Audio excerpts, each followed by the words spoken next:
Hey guys, PB here. Just wanted to show, like I said earlier, a few things with the different decks I have, with how to shuffle them for those who are wondering how to shuffle the coffin style cards. While also going over a little bit of some of the differences between some of the ones I have. First, I want to start with obviously my easiest one to shuffle with, that I like using the most right now, which is my Coruscant Shift deck from Hyperspace Props.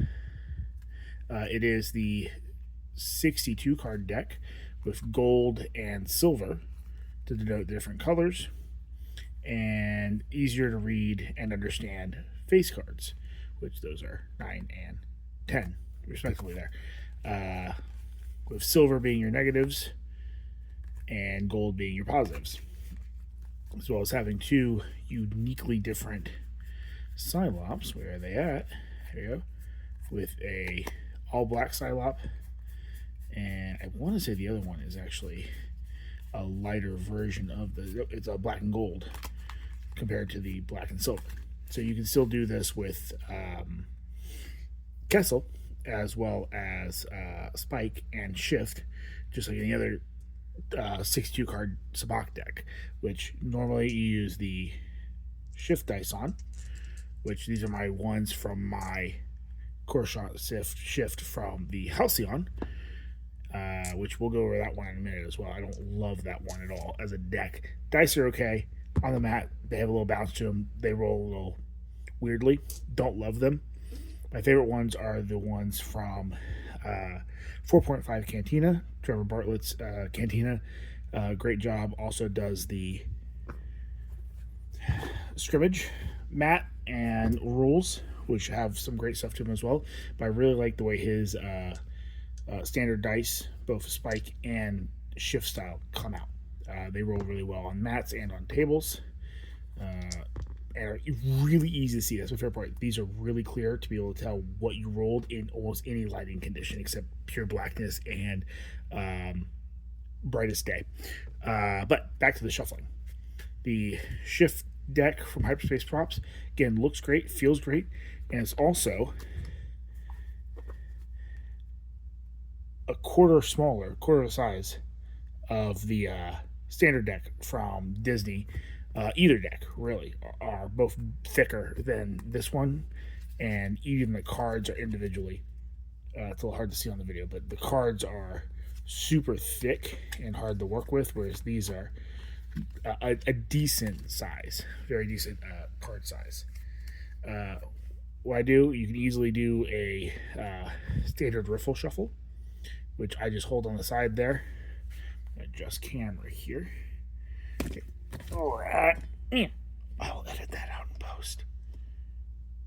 Just the camera there. Riffle shuffle, nice and easy. I can't bridge to save my life, so I don't even worry about it. And I just do that. I'm not aiming for a Pharaoh shuffle because that would be asking way too much of me. But nice little riffle shuffle.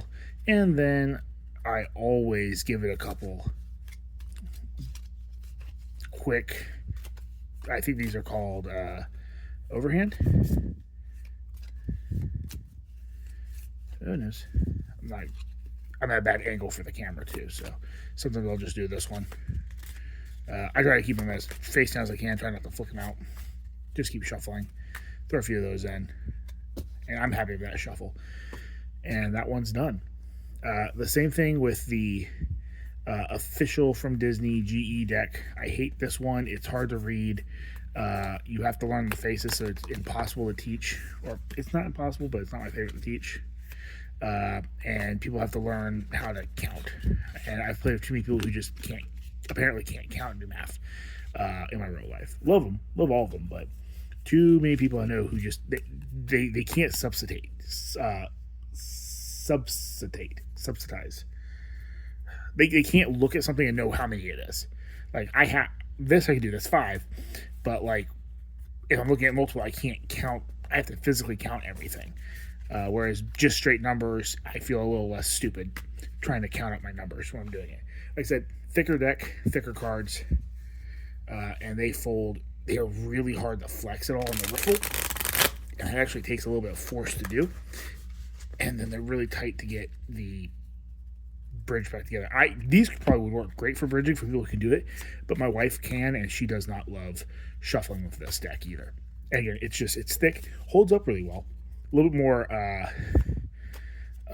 damp proof. So if there's a light wetness at Disney parks, these actually hold up pretty good. But they also have this stupid logo on them, which is fine, but it takes away from the deck in my opinion. The next one is, of course, the Halcyon's Sabacc deck. And it's really nice, really pretty when you first get it out of the package. But you can already tell on mine that it's, you can also hear it a little bit. It falls apart. It's flaking really bad. And you can see even on the corners, they're coming up some. Super light, super slick. The box is also, unlike the original box, which was a side loader, this one was the first top loader one. And even had the window for the dice, which does look nice. I have another one that's unopened that I have that I keep just for collector purposes. But this deck would very often, I'd grab this wrong with the dice in it because it would weigh it down. With the dice in there, nice and snug. You know, it looks nice, it seems nice, but if you don't grab it from the bottom, you risk doing this. And when you're moving it from one spot to the other, you're dropping cards everywhere, and sometimes it would flip, and then you just have cards all over the place. And I've dropped them so many times on pavement and concrete that they've actually gotten pretty scratched up. The really nice cards just get damaged over time really easily. Now back to the shuffling portion of them. Again, a riffle shuffle of these is perfectly fine. They are slick, so they like to slide out real easily. They sound great when you do it too. But that's a nice little shuffle of that one.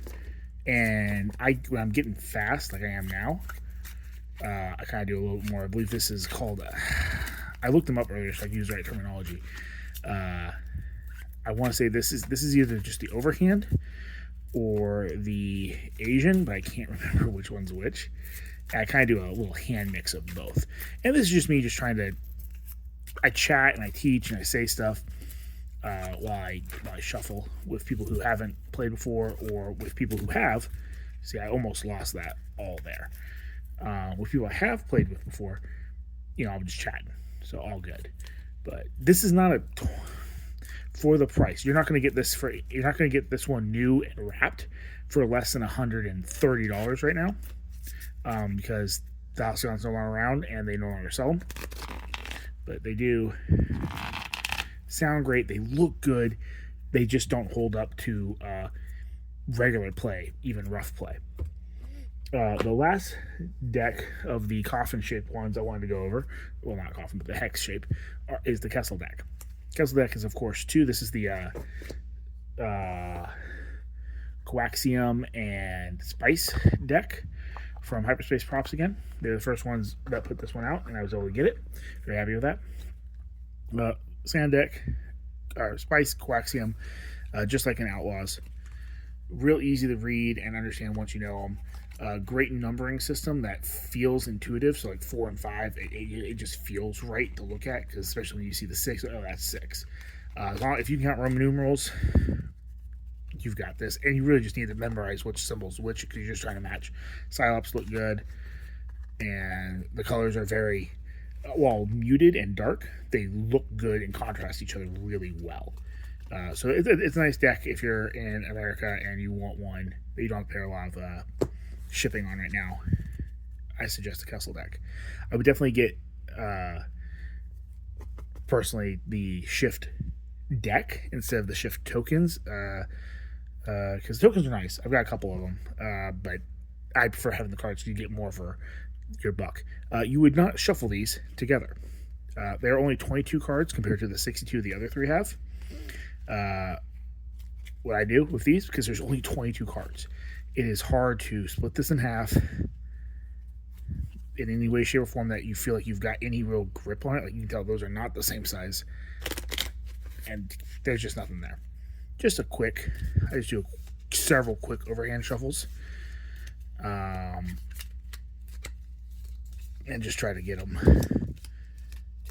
overhand or Hindu shuffles, whichever one you use works just fine.